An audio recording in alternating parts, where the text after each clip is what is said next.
Selamat datang kembali di eksplorasi kita. Hari ini, kita mau bedah satu sumber yang menarik banget nih. Kutipan dari buku The Rules of Management karya Richard Templer. Betul.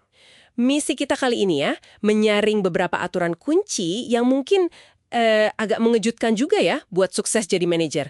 Langsung dari buku ini. Iya, betul sekali. Buku ini unik ya, karena fokusnya itu ke aturan-aturan yang nggak tertulis gitu loh dalam manajemen. Hal-hal yang sebenarnya kalau dipikir-pikir masuk akal, tapi seringkali ya nggak kita lakukan. Nah, kita mau lihat beberapa aturan kunci yang bisa jadi mengubah cara Anda memandang peran manajerial. Oke, siap. Mari kita bongkar. Aturan pertama yang kayaknya langsung, wah ini dia nih. Aturan 16. Rekrut talenta mentah. Iya. Sumbernya kasih contoh menarik loh soal Harry Potter. Ingat kan buku pertamanya itu banyak ditolak penerbit? Oh iya. Sempat viral juga kan ceritanya. Nah, tapi si Barry Cunningham ini, penerbit yang akhirnya nerima, dia malah dianggap jauh lebih cerdas. Kenapa? Karena dia lihat potensi, bukan cuma CV atau rekam jejak gitu. Jadi intinya cari bakat murni aja. Ya, tapi lebih dari itu sebenarnya. Jadi gini, mengenali dan berani merekrut talenta mentah ini, bahkan kalau kelihatan mereka ini punya potensi, nanti bisa melampaui kita, nah itu justru jadi cerminan kepemimpinan kita yang bagus. Oh gitu ya? Iya, kan kata sumbernya, orang-orang ini bakal sampai ke puncak mau ada kita atau enggak. Nah, jadi orang yang pertama ngenalin potensi mereka itu sebuah keistimewaan. Jadi kesempatan ya buat kita? Betul. Kesempatan bangun tim hebat yang bisa bawa kita juga ikut naik bareng mereka. Jadi ini kayak investasi jangka panjang gitu. Banget. Apa ada petunjuknya di buku ini? Sumbernya sih lebih menekankan buat lihat potensinya ya. Jadi energinya, kecerdasannya, kemauan belajarnya itu loh. Oke. Bukan cuma lihat daftar pengalaman kerja aja. Ini memang butuh sedikit, intuisi mungkin. Dan keberanian juga buat bertaruh pada potensi orang. Wah, menarik banget pendekatannya. Beda ya sama cara rekrutmen biasa. Bisa dibilang gitu. Terus ada lagi nih aturan yang, waduh ini cukup menantang kayaknya. Aturan 17. Terima kesalahan. Take the rap. Nah, ini dia. Sumbernya bilang, kalau tim gagal, ya salah Anda sepenuhnya sebagai manajer. Tapi kalau tim berhasil, pujiannya buat mereka semua. Wah, ini perlu keberanian besar sih. Banget. Dan secara psikologis ya ini kuat banget efeknya. Jadi gini, waktu Anda sebagai manajer secara terbuka gitu ambil tanggung jawab, tim itu kan merasa dilindungi. Wah, bos gue nggak bakal lempar batu sembunyi tangan nih. Benar juga. Ini numbuhin rasa aman, terus loyalitasnya juga jadi dalam banget. Karena mereka tahu Anda nggak akan ngorbanin mereka kalau ada masalah. Oke. Nah, uniknya, seperti disebut di sumbernya, atasan kita malah sering lihat ini sebagai tanda kepemimpinan.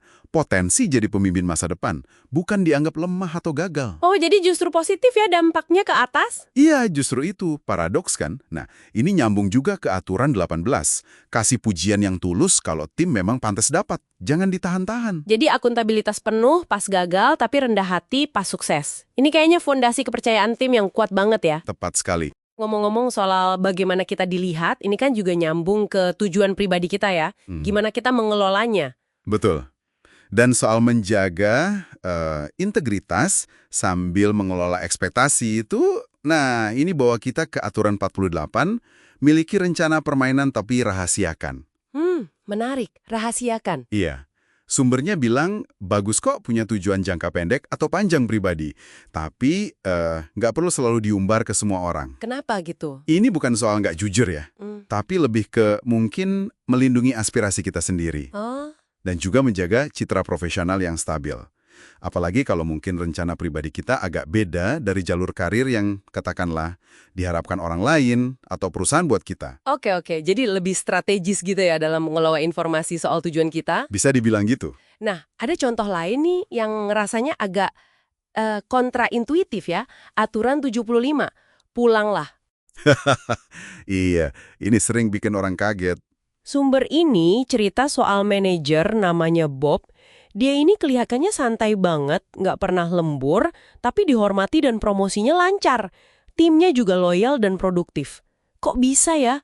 Rahasianya apa sih? Nah, kuncinya itu balik lagi ke kepercayaan yang udah dia bangun sama timnya. kepercayaan ya. Iya, kalau kita sambungkan ke gambaran besarnya, aturan ini tuh nantang mitos kalau jam kerja panjang itu pasti artinya dedikasi atau produktivitas. Bener juga. Sering kita mikir gitu kan? Nah, si Bob ini sukses karena dia, kemungkinan besar ya, menerapkan aturan 11, belajar mempercayai staf Anda. Dan mungkin juga aturan 12, biarkan mereka membuat kesalahan sesekali. Jadi dia kasih ruang buat timnya. Betul. Dengan punya tim yang bisa diandalkan, yang dia percaya, dia jadi bisa fokus ke hal-hal yang lebih strategis. Nggak kejebak di micromanagement atau sekedar, kewajiban buat kelihatan hadir di kantor terus-terusan. Wah, jadi kepercayaan itu membebaskan ya.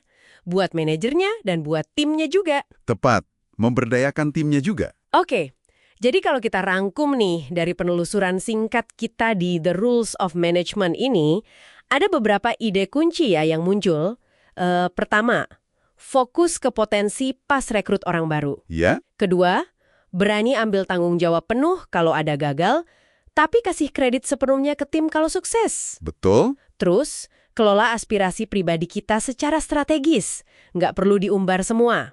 Dan yang terakhir, ini yang ironis, efektivitas itu bisa datang dari membangun tim yang kuat banget sampai-sampai kita bisa pulang, nggak harus selalu lembur. Iya, ringkasannya bagus banget.